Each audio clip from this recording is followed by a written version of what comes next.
Alright everyone, welcome back. It is now November 7th of 2023, and given that there's a lot of things happening right now over at South Park Studios, Paramount Plus, Comedy Central, and even the parent company Paramount Global, to really continue the usage of mocking Disney and all of their failures throughout 2023 and beyond, and it even gets worse than that for a lot of other aspects within the Hollywood bubble about what Trey Parker and Matt Stone are currently actually taking advantage of, that I think is going to create South Park into a more valuable product by the subscribers on Paramount Plus, or if you're tuning in on Comedy Central. This is Mike Zero. Subscribe if you're new, and like this video to see future updates. I'm also on Twitter at Mike01. I thank you also very much for the great and kind support. Now, looking at Jada Pinkett Smit, we know that she has been a very controversial individual for quite a number of weeks now, ever since she has been over-promoting her new book called Worthy, which, by the way, sheds light on the whole Will Smith and Chris Rock drama a little bit here and there, but most notably, she does shed light on all these revelations about not just her life, but also Will Smith's, and I would not be too surprised if Will Smith did not want some things in there to be said about him, because he's actually locked in this marriage for obvious reasons. But when you look at things like this, there's a lot of things happening with Trey Parker and Matt Stone, and what they actually did behind closed doors, and what they are about to do as well with Jada Pinkett Smit. Let's get into all of this. Now, we know that Comedy Central and Paramount Plus, they want to take advantage of the current situation of woke Hollywood and everything going on with celebrities to kind of use that to their own advantage as well, to kind of give South Park a big one-up here.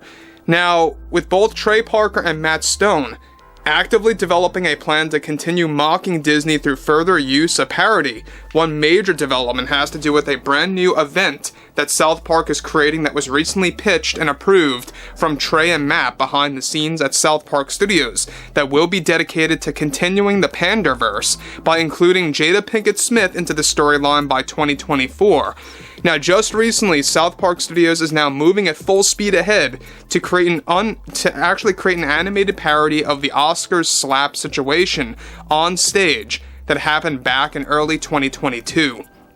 Something that Trey and Matt reportedly have been sitting on for a while due to scheduling conflicts and obstacles with production of other events and episodes that got slightly delayed in the past. Now, the strategy that Trey and Matt are developing right now is to not only focus on Disney and their failures with the Panderverse, but to also create a parody of Jada Pinkett's book called Worthy, and using that as the spotlight of the event, and how the book itself is going to play a large role in the Panderverse storyline somehow, some way. Both Trey and Matt are reportedly planning to actually completely mock her book and the revelations that come out of it, much like SNL did on live television that caused Jada to head over to Sirius XM and plan an interview with Howard Stern later this month to call out NBC's heads. Now guys, let me just say one thing about this before I continue. The thing that we talked about a couple of days ago is the fact that Trey and Matt are indeed moving ahead, and they were inspired by SNL mocking Jada Pinkett Smit, and there's a reason, we're going to talk about this in a second, why they have yet to have made fun of, or mocked, or created a parody of Jada Pinkett Smit, the whole Will Smith and Chris Rock drama, etc., etc. There is a reason behind that. We'll explain that in full detail. But the thing at heart here that I think is pure gold, and actually quite good luck for Trey and Matt that they sat on this for a while, and they didn't sit on this voluntarily, let me just say that, but now it gives them the chance to kind of create a parody of her book called Worthy, which, by the way, got heavily mocked on SNL. And look, I'm not a fan of SNL, quite actually, in my opinion, at least the modern SNL. It really has been not so great for well over 10 years, in my opinion. That's just my opinion. I never really liked SNL to begin with, but when you go back a couple of decades and you watch clips and you watch some segments, you can see it was a different time, right? It was better produced back then.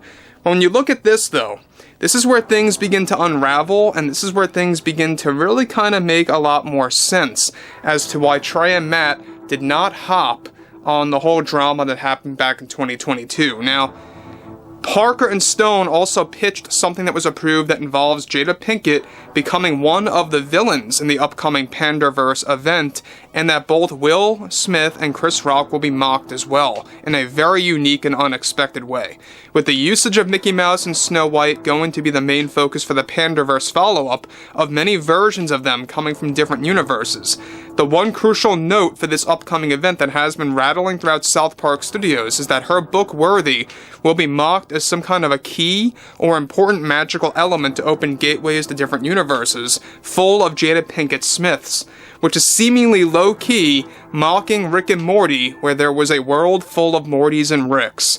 This follow-up event is reportedly going to be longer than the Panderverse by a couple of minutes, as Paramount Plus called for it to be in the 50-plus minute range this time around, to up the ante with different comedic storylines to be explored before its conclusion with a Part 3.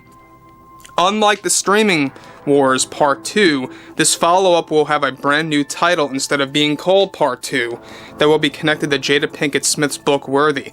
In fact, Trey and Matt are already looking for a format to make more events throughout 2024 to 26 and beyond, and one theatrical movie that's in the early development phase. Now, the scheduling conflicts that they ran into, that was the ultimate cause as to why they did not hop on the whole Jada, Will, and Chris drama. And in the end, I think it's working out best for them, because right now, her book Worthy is really unraveling a lot of things, and it's stirring things up, and it's really good material for Trey and Matt to take advantage of. Now, let me just backtrack for 1 second. I think it's quite hilarious, the fact that they are mocking both Jada Pinkett Smith and Rick and Morty simultaneously in this upcoming follow-up. Now look, that's just my assumption about Rick and Morty, about how it's going to open up gateways to a world full of Jada Pinkett Smiths. Like I said, that is seemingly a parody of Rick and Morty, where, like I said before, there are a number of episodes where you have many different Ricks and many different Mortys, right? I don't know if you guys ever saw the show, but I'm sure a lot of you have, and you know exactly what I'm talking about. Look, we know that South Park has mocked The Simpsons. We know that South Park has mocked Family Guy. There's no reason for them to not mock Rick and Morty. And look, I think that Rick and Morty is a great show up until recently, of all the drama that happened behind the scenes. We all know what happened. I'll go into that maybe later on in the week. But what's interesting about this is the fact that Trey and Matt, they are doubling down not just on Disney's failures, but also a lot of issues happening in Hollywood right now, and with key celebrities. Alright, so this is basically Trey and Matt's like gold mine for really kind of unraveling a lot of material to use in either upcoming events or episodes. Now, we talked about how there is one theatrical film in the early development phase. It's not coming out next year, just want to put it out there. There's no chance of a movie next year, it's not happening, but it is going to be sometime in 2025 or beyond to get a South Park movie out there in theaters. Do you guys remember the first South Park film way back when that debuted? I mean, it was something that nobody expected, and I thought it was fantastic. Trey and Matt really could go back to their roots and establish that again. So that's what they're trying to do right now, and figuring that out. But overall, guys, drop a comment below, fill me in below in the comments what you all have to say about this, and if you guys did enjoy the content for today, make sure to drop a thumbs up on this video to support the channel, and I will catch you guys later.